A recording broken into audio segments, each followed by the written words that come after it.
अभी जैसे कि मैं आपसे ये जानना चाहता हूँ, आप पटना भी रहते हैं बराबर आप, तो बिहार सरकार का जो नया नियमावली जो जारी किया गया है शिक्षक भर्ती को लेकर के, इस पे जो है जो सीटेट अभ्यर्थी है वो भी आंदोलन अभी भी कर रहे हैं, इसको विरोध कर। स्टूडेंट से मैंने बात किया तो इन्हें किसी तरह का कोई परेशानी नहीं है। इनका कहना है, आप सुन रहे थे, कि चाहे एग्ज़ाम जो भी हमसे दिलवा लो, जो भी तैयारी करवा लो, कोई दिक्कत नहीं है, लेकिन समाज में एजुकेशन बढ़िया प्रोवाइड होनी चाहिए, इसके लिए हम लोग तैयार हैं। स्टूडेंट का कहना था, आपका क्या कहना है स्टूडेंट? सबसे पहले धन्यवाद संतोष जी, आप आए यहाँ पर और स्टूडेंट्स का रिव्यू लिए हैं। निश्चित रूप से जो नई नियमावली है वो समाज के हित में है। सबसे पहले जो भी अभ्यर्थी आंदोलनरत हैं, आप उस पर आप विचार कीजिए कि वो किस लिए आंदोलनरत हैं। उस नए नियमावली के खिलाफ आंदोलन नहीं कर रहे हैं। उनका जो आंदोलन करने का कारण है कि उनको ये डर है कि जो नियुक्ति प्रक्रिया है उसमें लेट होगा।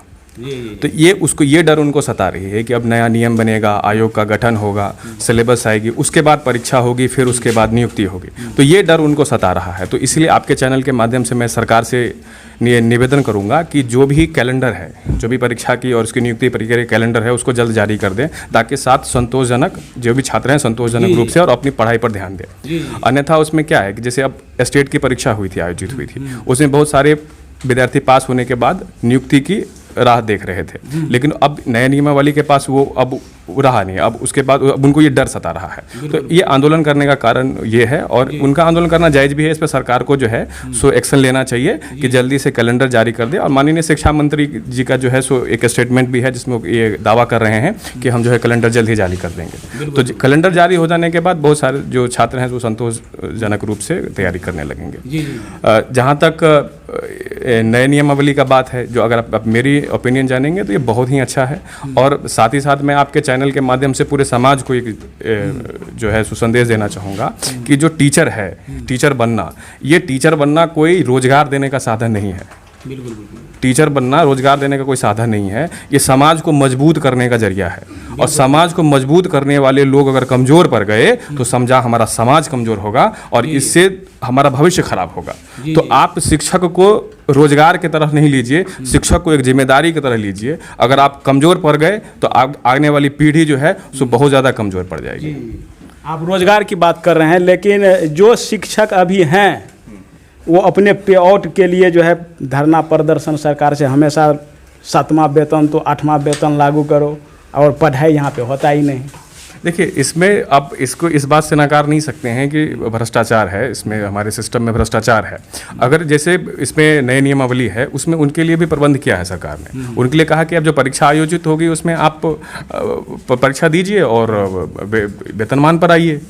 आपकी जो नियोजन है वो नियुक्ति हो जाएगी, फिर आपको वेतनमान मिलेगा। ये जो नियोजन की प्रक्रिया थी वो तत्कालीन व्यवस्था थी कि तब सिस्टम को चलाने के लिए। तो आप सरकार की मजबूरी को भी समझिए कि आपके पास रेवेन्यू का जो है सो कंस्ट्रेंट है, राजस्व का कंस्ट्रेंट है। तो आप राजस्व के बारे में विद्यार्थी को तैयार नहीं कर रहे हैं, समाज को तैयार नहीं कर रहे हैं, और आप सैलरी बढ़ाने पर तैयार कर रहे हैं। तो जो लोग इसको राजनीतिक रूप देना चाह रहे हैं उनको मैं आपके चैनल के माध्यम से ये भी संदेश दूंगा कि आपको सरकार की तरफ से सोचना पड़ेगा। आपको भी चिंता करनी पड़ेगी कि सरकार के पास राजस्व कैसे बढ़े। बिल्कुल। समाज का कोई भी तबका, कोई भी वर्ग, कोई भी नेता इस बात को नहीं उठाता है कि सरकार का राजस्व कैसे बढ़े। हर कोई अपनी वोट की चिंता कर रहा है। तो ये बहुत ही दुखदायक है। और आपके चैनल के माध्यम से मैं एक बार फिर से अपील करूंगा सबसे, आप राजस्व की चिंता करके आप सैलरी बढ़ाने की मांग करें, ऐसे सैलरी बढ़ाने की मांग नहीं करें। आप देखिए बिहार सरकार की बजट क्या जा रही है, आपको इस पर विचार करना पड़ेगा। जी। लास्ट में ये जानना चाहता हूँ कि आपका जो द्रोणा क्लासेस जो है यहाँ पे अब तक आप लोगों ने मेहनत करके जो है बेहतरीन रिजल्ट दिया है, दिलवाए हैं आपने आप लोगों ने। तो अब जो बीपीएससी की जैसे कि बात कर रहे थे कि तो उनका कहना था कि ये भी हम तैयारी करेंगे, तो क्या आप वादा करते हैं कि किस प्रकार का जो है आपका रहेगा रिजल्ट? देखिए, जो बीपीएससी अगर परीक्षा लेगी आपको, तो टीचर बनने के लिए परीक्षा लेगी, आपको कोई एसडीएम या डीएसपी बनाने के लिए परीक्षा नहीं लेगी। तो उसको आपको घबराने की जरूरत नहीं है। अगर आपने योग्यता हासिल की है तो आप उस परीक्षा में भी आसानी से पास कर लेंगे। आपको कोई एक्स्ट्रा एफर्ट करने की तैयारी नहीं है।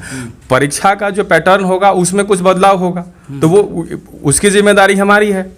आप जिम्मेदारी ले रहे हैं। उसके मैं पूरे आपके चैनल पर पूरी तरह से वादा करता हूँ कि मैं ये पूरी जिम्मेदारी लूंगा और जो भी हमारी रिसर्च टीम जो भी पता करेगी कि इसको ऐसे तैयारी होना चाहिए, वो मैं सार्वजनिक रूप से कहूँगा। वो अपने संस्था के विद्यार्थियों के लिए नहीं होगा, वो सार्वजनिक रूप से मैं सबको बताऊंगा कि इस तरह से तैयारी कीजिए कि आपको सफलता हासिल हो और आप एक अच्छे शिक्षक बनकर समाज में आए। जी जी, तो ये थे अनुपम जी, इनसे मैं बात कर रहा था। इसी के साथ मैं Santosh Kumar, national news hunt Bihar.